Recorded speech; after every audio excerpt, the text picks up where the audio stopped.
What's going on, football fans? It's time once again for another rendition of the Pound for Pound. I'm your host, J.R. Clark, and today we're going to be talking about the upcoming game Sunday.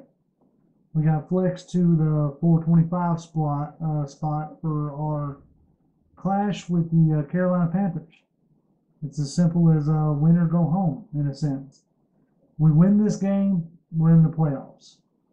We're in the playoffs and potentially the sixth seed. And depending on the scenario, we'd end up either going out to LA or potentially playing the New Orleans Saints in New Orleans, which would be oh so fun. So, but first things first, we have to get through the Carolina Panthers. And that's not going to be a super easy task. We almost beat them up in Carolina earlier this year. We had a couple of drop passes, and that was really a big difference in the game. Hell, that's been a big difference in this year. I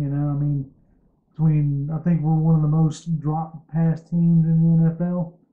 I'm sorry, you can't put that all on the QP as much as y'all, might like to. I say y'all. There's, some definite, Matt Ryan haters out there, which is understandable, especially when he has a season like he had this year, coming off of an MVP caliber season that won him the MVP. So anyway, back to the game. Like I said, Carolina's not going to be. They're not going to roll over. I mean, they're still fighting for the NFC South title, so they have no reason not to play their starters.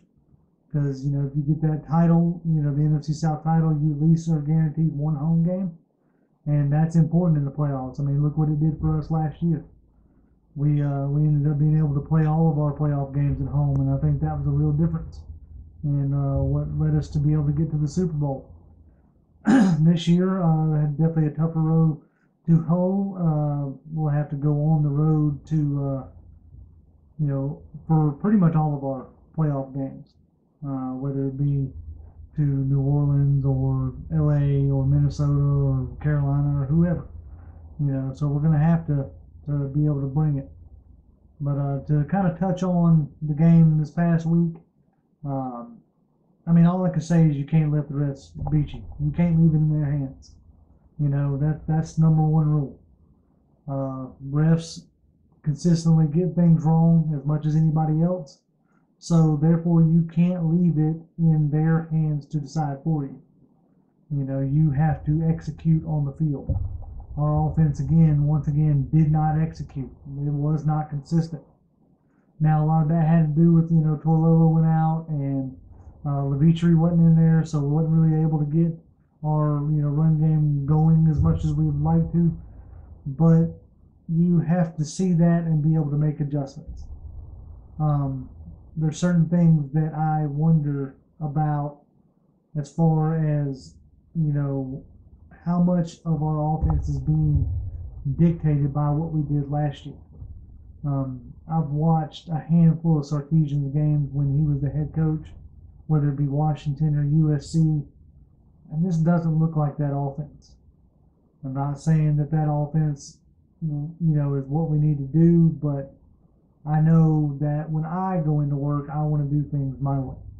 I'm not a big fan of when, my boss tries to make me do things his way or, try to run my route a certain way, as far as my deliveries go. I like to do it the way I want to do it. And I wonder how much is being dictated to Sarkisian. And hopefully, he'll be able to find his groove, whether it's this year or next year, because I just don't see him getting rid of Sarkisian this year.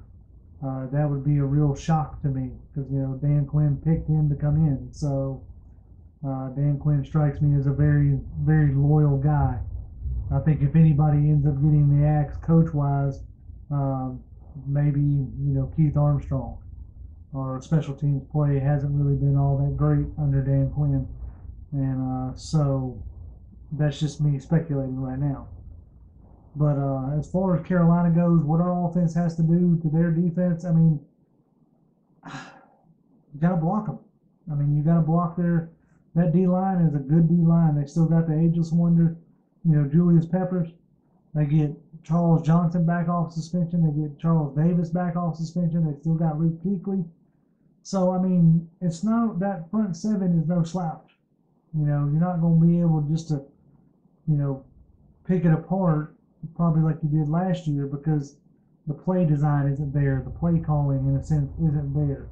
So we're going to have to rely on execution, which means we're going to have to rely on, you know, Austin Hooper being able to make a catch. You know, Sanu catching the ball. Julio catching the ball. I never thought I'd have to really say that, but man, come on. So, you know, the offense needs to stay on schedule. We need to get the run game going, and we need to really, you know, start working in that play action pass. You know, and that's, you know, it's pretty simple. We have the talent to hang with or beat anybody. You can't convince me otherwise on that.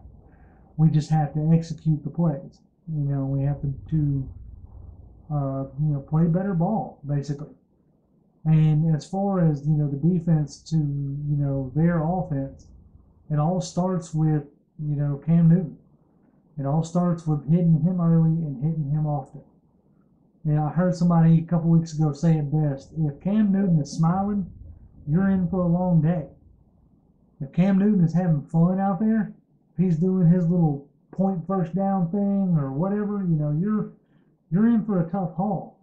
So, you know, we need to make sure that, you know, we're getting to him and we're rattling him, because that's when he starts, you know, his mechanics start to break down. He starts throwing off his back foot, and, you know, they only have one, you know, tower now in Devin Funchess. You know, they shipped off Kelvin Benjamin, but hey, believe it or not, their offense has gotten better since Kelvin Benjamin has been shipped off.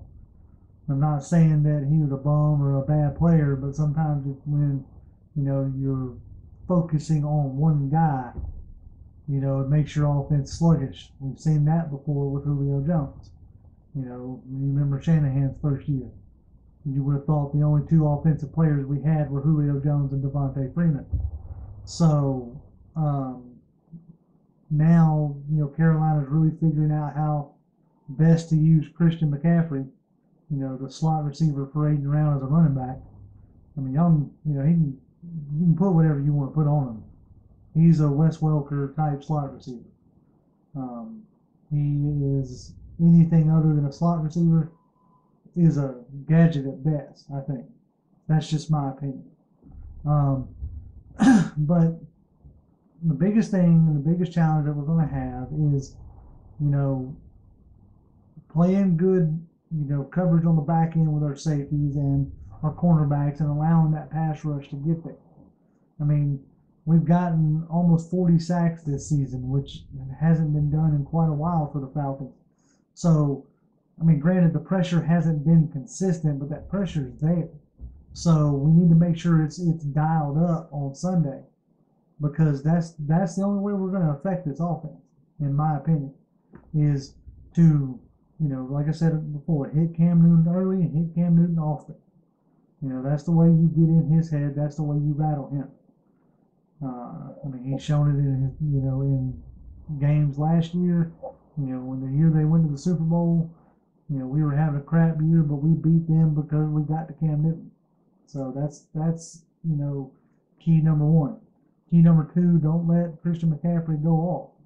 You know, that's what they want. They're wanting to not force feed him the ball, but, I mean, somebody's trying to validate a reason for drafting this kid.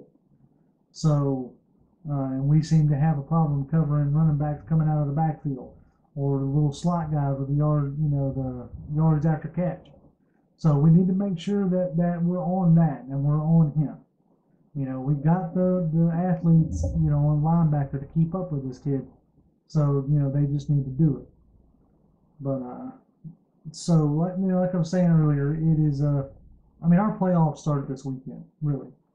If you want to get real technical, you know, our margin of error is now 0. We have to win this game. And thankfully enough, this game is at home. I truly believe this game is winnable. I mean, the Bucks barely, you know, almost beat them. They almost beat us. But I think this is a game that we should win and we should take home. And, next week we'll be talking about who we match up with, whether it's New Orleans or whether it's LA, whether it's whoever. Because I think it's pretty set that I believe that Philly and Minnesota are going to have a week 1 bye. I don't think it's set yet, but I'm pretty sure. I know Philly is. So we have to try to make it as easy as we can on ourselves. And step number 1 is to beat the Carolina Panthers. So that's what I got for you this week. Again, hope y'all enjoy videos. Hope y'all are enjoying the new setup, better lighting, hopefully decent audio. I'm still working on that end. And for those who are subscribed, I encourage you to spread the word about our channel. We're about 40 something away from hitting 1,000. I think that'd be real cool to have that for too much longer. From what I understand, things will really start popping off if we can hit 1,000 subscribers. So